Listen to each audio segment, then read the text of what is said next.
Assalamu alaikum, chers frères et sœurs.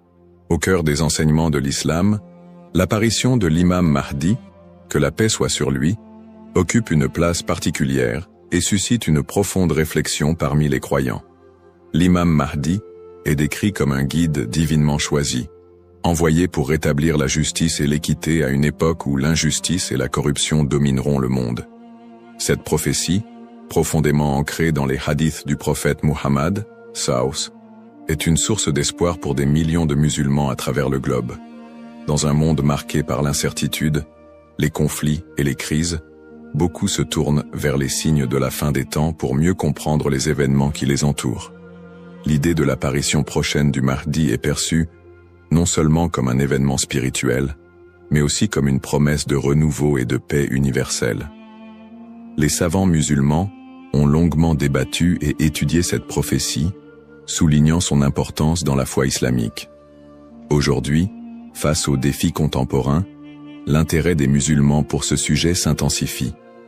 Cette quête de compréhension n'est pas une simple curiosité, mais une volonté sincère de se préparer spirituellement et de rester fermement attaché aux enseignements d'Allah. Dans cette vidéo, nous allons explorer les prophéties liées à l'imam Mahdi, les signes annonciateurs de son apparition et leur pertinence dans notre époque. Avant de commencer cette vidéo, n'oubliez pas de liker cette vidéo, car cela nous donne beaucoup de force pour continuer à partager du contenu bénéfique. Et je vous invite à vous abonner à notre chaîne et d'activer la cloche de notification pour rester informé de nos prochaines publications sur la foi islamique. Merci et bonne vidéo. Les sources sur l'imam Mahdi. L'histoire et le rôle de l'imam Mahdi, que la paix soit sur lui, sont tirés des enseignements prophétiques et occupent une place importante dans la tradition islamique. Bien que le Coran ne mentionne pas directement l'imam Mahdi, de nombreux hadiths authentiques du prophète Muhammad, sallam, mettent en lumière son apparition future. Ces textes constituent les principales sources de compréhension sur ce sujet. Parmi les hadiths largement acceptés par les savants, on trouve celui rapporté par Abu Saïd al-Khudri, qu'Allah soit satisfait de lui, où le prophète, Saus, a dit « Le jour de la résurrection ne viendra pas avant qu'Allah n'envoie un homme de ma descendance, dont le nom sera comme le mien, et dont le nom du Père sera comme celui de mon Père. Il remplira la terre de justice et d'équité, tout comme elle était auparavant remplie d'oppression et d'injustice. » Rapporté par Abu Daoud et authentifié par Al-Albani. Un autre hadith rapporté par Salama, qu'Allah soit satisfait d'elle, mentionne « Le Mahdi viendra de ma descendance, de la lignée de Fatima. » Sunan Ibn Majah, Sahih, selon Al-Albani. Ces hadiths, et bien d'autres, montrent que l'imam Mahdi sera un descendant direct du prophète Muhammad, Saus, portant son nom et sa mission. Guider l'humanité et rétablir l'équilibre et la justice dans un monde troublé. Cependant, il est crucial de faire la distinction entre les sources authentiques et celles qui sont discutables. Les savants de l'islam ont mis en garde contre l'utilisation de hadiths faibles ou inventés pour alimenter des spéculations sur l'imam Mahdi. Par exemple, certains récits non authentifiés décrivent des événements exagérés ou incompatibles avec les enseignements fondamentaux de l'islam. Ces récits, bien qu'ils puissent captiver l'imaginaire populaire, ne doivent pas être utilisés pour fonder nos croyances. L'imam Ibn Kathir, dans son ouvrage Al-Bidaya wal-Nihaya, a compilé plusieurs récits authentiques sur le Mahdi, tout en dénonçant les récits non fiables. De même, des savants contemporains comme Sheikh Al-Albani ont travaillé pour classifier les hadiths sur ce sujet, permettant aux croyants de se baser uniquement sur des textes crédibles.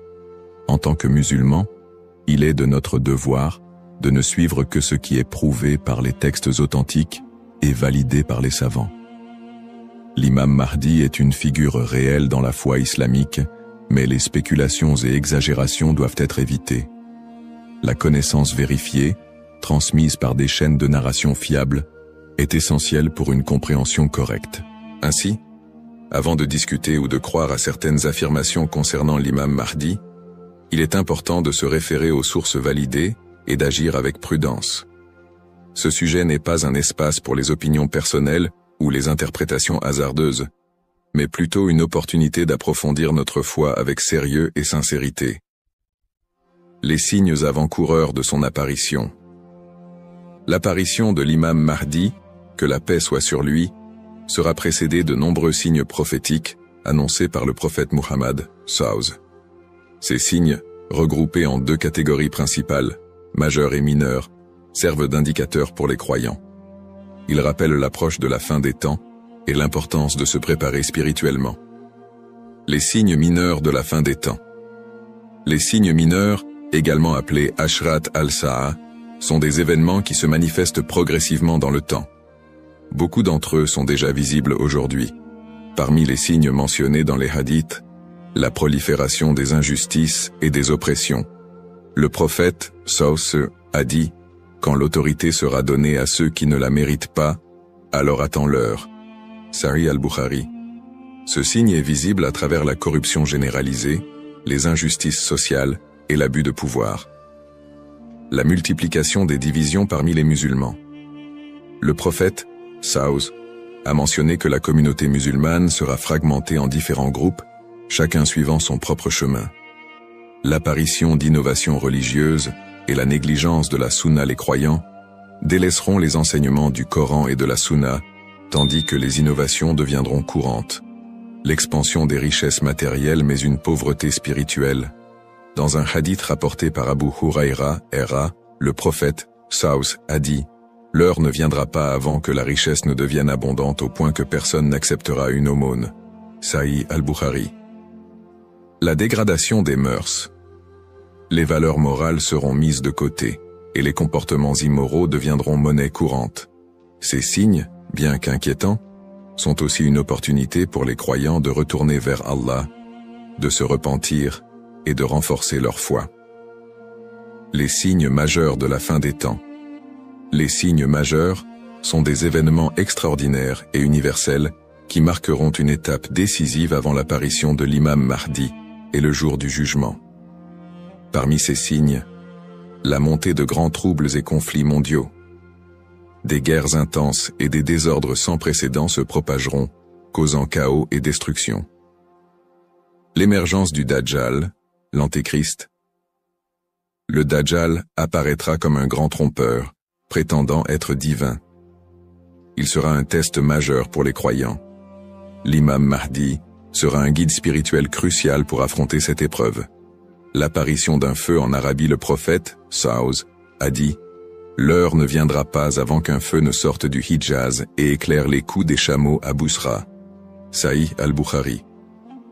Le lever du soleil à l'ouest. Ce phénomène surnaturel marquera un point de non-retour pour le repentir des gens.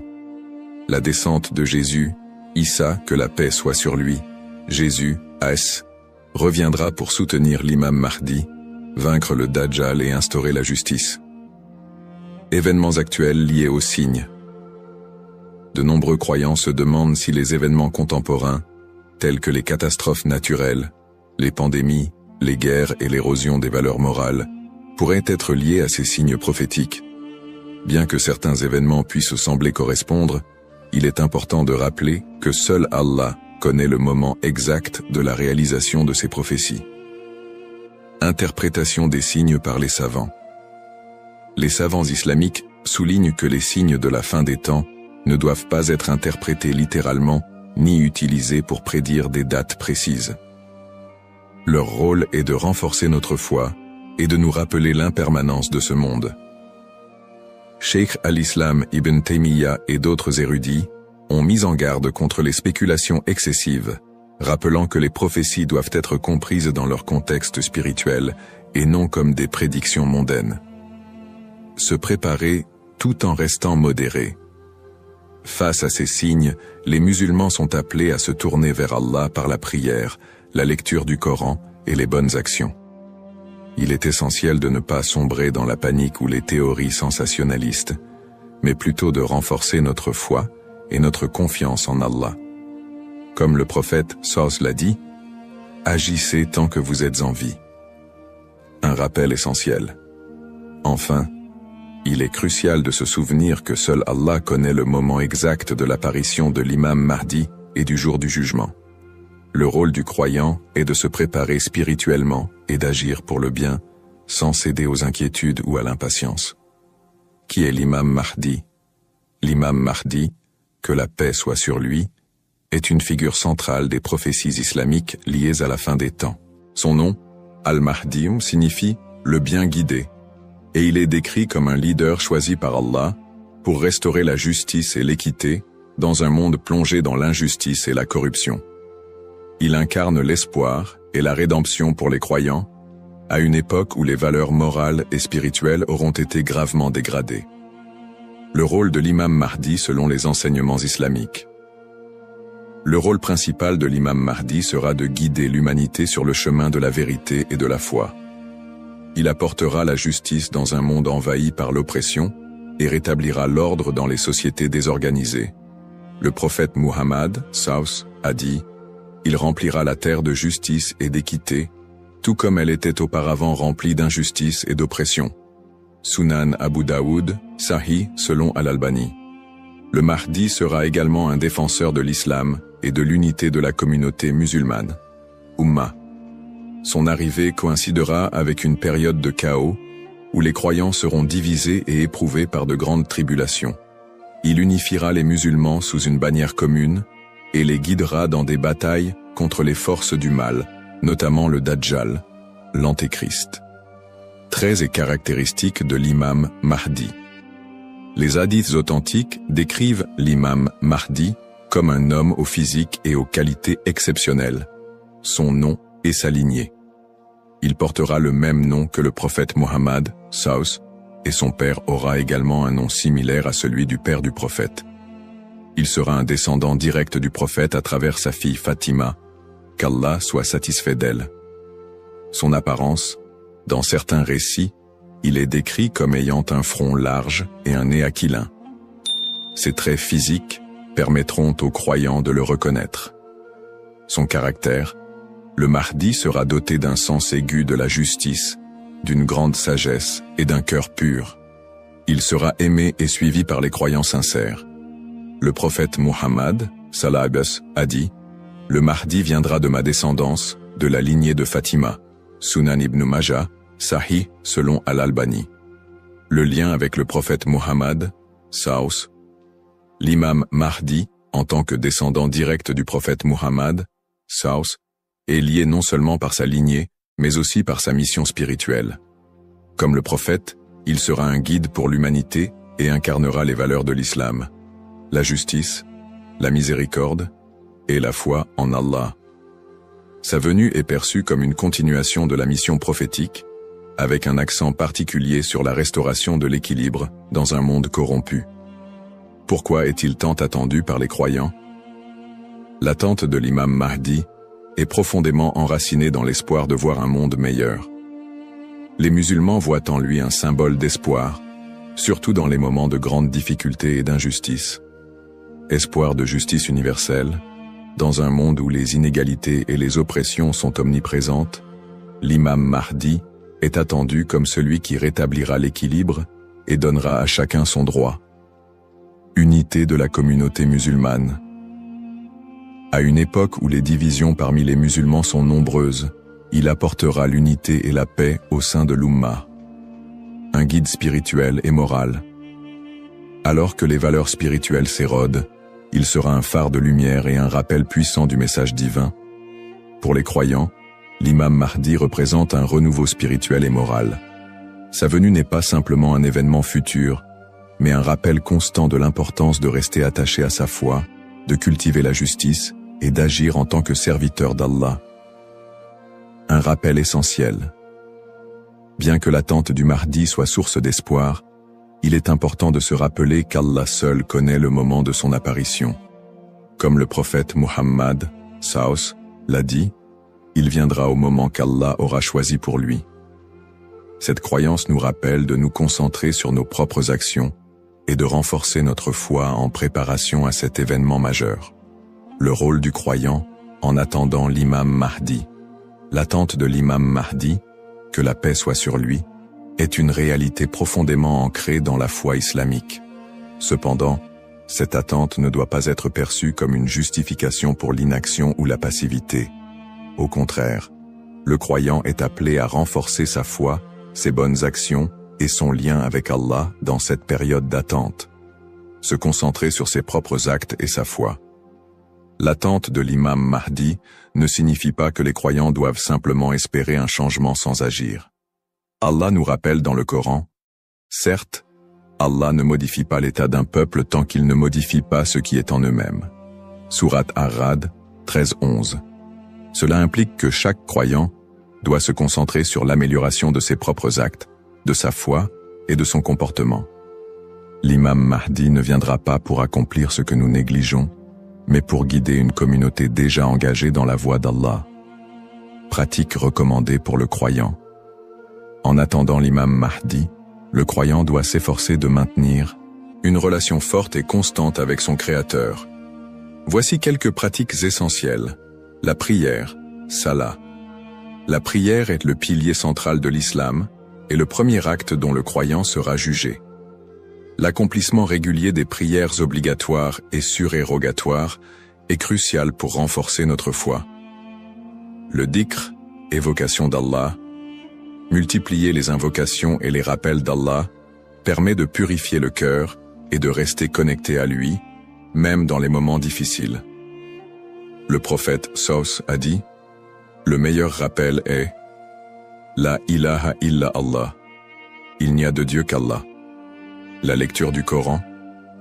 Le Coran est la lumière et la guidance pour tout croyant. Sa lecture régulière, accompagnée de méditation sur ses significations, est essentielle pour maintenir un lien avec les enseignements divins. Le tawakkul, confiance en Allah. Face aux épreuves, le croyant doit placer sa confiance totale en Allah, tout en faisant les efforts nécessaires pour s'améliorer. Agir et être un modèle de vertu. L'attente de l'imam Mahdi n'est pas une excuse pour négliger nos responsabilités personnelles, sociales ou spirituelles. Au contraire, chaque croyant doit être un modèle de vertu et d'excellence dans tous les aspects de sa vie. Dans sa famille, en éduquant ses enfants dans les valeurs islamiques et en maintenant une atmosphère de piété et d'amour. Dans sa communauté, en participant à des œuvres caritatives, en favorisant l'unité et en soutenant ceux qui en ont besoin. Dans sa conduite quotidienne, en respectant les enseignements de l'islam, en évitant les péchés et en recherchant l'agrément d'Allah dans toutes ses actions. Un rappel d'équilibre et de responsabilité. L'imam Mahdi n'est pas une figure miraculeuse venue pour résoudre tous les problèmes du monde sans notre participation. Son apparition sera une bénédiction pour ceux qui se seront préparés en renforçant leur foi et en accomplissant leurs devoirs religieux et sociaux. Le prophète Mohammed Saus a dit « Travaillez pour ce monde comme si vous alliez vivre éternellement, et travaillez pour l'au-delà comme si vous alliez mourir demain. » Cette sagesse rappelle aux croyants l'importance de trouver un équilibre entre les affaires mondaines et spirituelles, tout en se préparant à l'apparition du Mahdi. En résumé, attendre l'imam Mahdi est une opportunité pour chaque musulman de devenir une meilleure personne, en s'engageant activement dans le bien et en restant fidèle à la voie tracée par le prophète Mohammed. Saus. Les erreurs fréquentes et mises en garde. L'attente de l'imam Mahdi est une croyance importante en islam, mais elle doit être abordée avec prudence et discernement. Les spéculations non fondées et les interprétations erronées des signes peuvent conduire à des malentendus et à des dérives, s'éloignant ainsi des enseignements authentiques de l'islam. Les spéculations non fondées sur son apparition. De nombreuses personnes, face aux troubles mondiaux et aux épreuves, se livrent à des spéculations sur l'apparition imminente de l'imam Mahdi. Certains affirment même avoir vu des signes ou identifié des individus comme étant le Mahdi. Ces spéculations, bien qu'alimentées par l'inquiétude ou l'espoir, sont souvent basées sur des sources faibles ou des interprétations personnelles. Le prophète Mohammed Saus nous a rappelé que seul Allah connaît le moment de ces événements. Quant à l'heure, nul ne la connaît, si ce n'est Allah.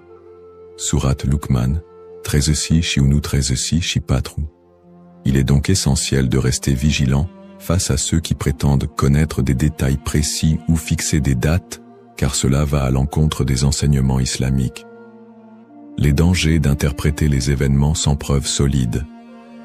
L'histoire a montré que certains individus ou groupes ont abusé de la croyance en l'imam Mahdi pour manipuler les gens, provoquer des divisions ou instaurer des mouvements extrémistes. Ces interprétations sans fondement solide peuvent semer la confusion et détourner les croyants de leur foi. Les savants mettent en garde contre l'interprétation erronée des textes prophétiques sans une connaissance approfondie. L'utilisation des événements actuels pour affirmer des prophéties sans preuves solides. La propagation de fausses informations ou d'idéologies qui ne reposent pas sur le Coran et la Sunna. Les conseils des savants pour éviter les dérives. Pour se prémunir contre ces erreurs, les savants recommandent les points suivants. S'appuyer sur les sources authentiques, étudier les hadiths authentiques et éviter les récits douteux ou faibles. Ne pas se précipiter dans les conclusions, rester humble et reconnaître que seul Allah connaît la vérité absolue. Consulter les savants compétents, s'adresser à des érudits fiables pour toute question ou doute sur les prophéties. Se concentrer sur ses propres actes, plutôt que de se perdre dans des spéculations inutiles, renforcer sa foi et accomplir ses devoirs religieux. Un rappel essentiel. L'apparition de l'imam Mahdi est un événement certain, mais son moment reste un secret d'Allah. Le prophète Mohammed SAW nous a enseigné l'importance de ne pas se perdre dans des conjectures, mais de rester attaché aux principes de l'islam et de faire confiance à Allah. Celui qui place sa confiance en Allah, il lui suffit. Surat At-Talaq, 65-3. En résumé, chaque croyant doit éviter les pièges des spéculations et des interprétations erronées et se concentrer sur l'essentiel, sa relation avec Allah et son engagement à suivre les enseignements du prophète SAW. L'importance de l'espoir et de la confiance en Allah. Dans un monde rempli de défis, d'épreuves et d'incertitudes, il est essentiel pour les croyants de maintenir un profond sentiment d'espoir et une confiance absolue en Allah. La promesse de l'apparition de l'imam Mahdi, que la paix soit sur lui, n'est pas un appel à la peur, mais un rappel de la miséricorde et de la sagesse infinie d'Allah. Ne pas céder à la peur ou à l'anxiété. Les épreuves de la vie peuvent parfois paraître écrasantes, mais Allah nous rappelle dans le Coran. Ne vous laissez pas abattre et ne soyez pas tristes. Vous êtes les supérieurs si vous êtes croyants. Surat Al-Imran 3:139. Plutôt que de succomber à l'anxiété face aux troubles du monde ou aux signes de la fin des temps, les croyants doivent se rappeler que ces événements font partie du plan divin. Allah est le meilleur des planificateurs, et tout ce qui se passe a une raison profonde, même si elle nous échappe. Chaque épreuve est une opportunité de se rapprocher d'Allah. Les moments de difficulté sont, en réalité, des occasions uniques pour renforcer sa foi et son lien avec Allah. Le prophète Mohammed SAW a dit « La récompense est proportionnelle à l'épreuve. Lorsqu'Allah aime un peuple, il l'éprouve. » Sahih al-Bukhari. Au lieu de voir les épreuves comme des obstacles, elles doivent être perçues comme des moyens d'expier nos péchés, de purifier nos cœurs et d'accroître notre patience et notre gratitude. Les pratiques comme le dhikr, la prière et la lecture du Coran permettent de transformer ces épreuves en des opportunités de rapprochement avec Allah. Plus le croyant se connecte à son Seigneur, plus il trouve de sérénité et de force face à l'adversité. Rester unifié en tant qu'Umma. L'unité de la communauté musulmane, Umma, est un pilier essentiel dans la préparation à l'apparition de l'imam Mahdi. La division affaiblit les croyants et les détourne de leurs objectifs spirituels. Allah nous appelle à l'unité dans le Coran. Et cramponnez-vous tous ensemble au câble d'Allah et ne soyez pas divisés. Surat Al-Imran 3:103. En restant unis, les croyants peuvent surmonter les épreuves collectives et se soutenir mutuellement dans la foi. L'entraide, le pardon et l'amour fraternel sont des valeurs fondamentales pour bâtir une communauté forte et résiliente. Un rappel d'espoir et de sérénité. Allah est toujours avec ceux qui placent leur confiance en lui. Le prophète Mohammed, Savus, nous a enseigné que même dans les moments les plus sombres, Il y a toujours de l'espoir pour ceux qui se tournent vers Allah avec sincérité. Il a dit, étonnante est l'affaire du croyant. Tout ce qui lui arrive est un bien pour lui. Si un bonheur l'atteint, il remercie, et c'est un bien pour lui. Et si un malheur l'atteint, il patiente, et c'est un bien pour lui. Sahih Muslim. Ainsi, en renforçant notre foi, en restant unis et en plaçant notre confiance en Allah, nous transformons les moments d'incertitude en des opportunités de grandir spirituellement et de construire un avenir meilleur pour l'Ummah. Conclusion inspirante. En résumé, la prophétie de l'apparition de l'imam Mahdi est un rappel puissant pour les croyants de renforcer leur foi, d'être attentifs aux enseignements d'Allah et de se préparer spirituellement à l'au-delà. Nous avons exploré les sources authentiques qui mentionnent l'imam Mahdi, les signes avant-coureurs de son apparition et son rôle dans la restauration de la justice et de l'équité. Nous avons également mis en lumière l'importance pour chaque croyant d'agir, de cultiver la patience et de ne pas tomber dans des spéculations infondées. Ces enseignements sont une invitation à la réflexion personnelle. Suis-je prêt à rencontrer mon Seigneur? Ai-je accompli les devoirs qu'Allah m'a confiés?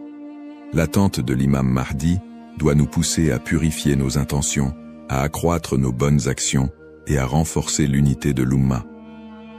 Terminons cette réflexion par une invocation sincère. Ô Allah, guide-nous sur le droit chemin, raffermis notre foi et aide-nous à être parmi ceux qui te plaisent. Protège l'humanité des épreuves et des divisions et accorde à l'Ummah l'unité et la paix. Fais de nous des serviteurs sincères et prépare nos cœurs à accueillir tes bénédictions. Amin.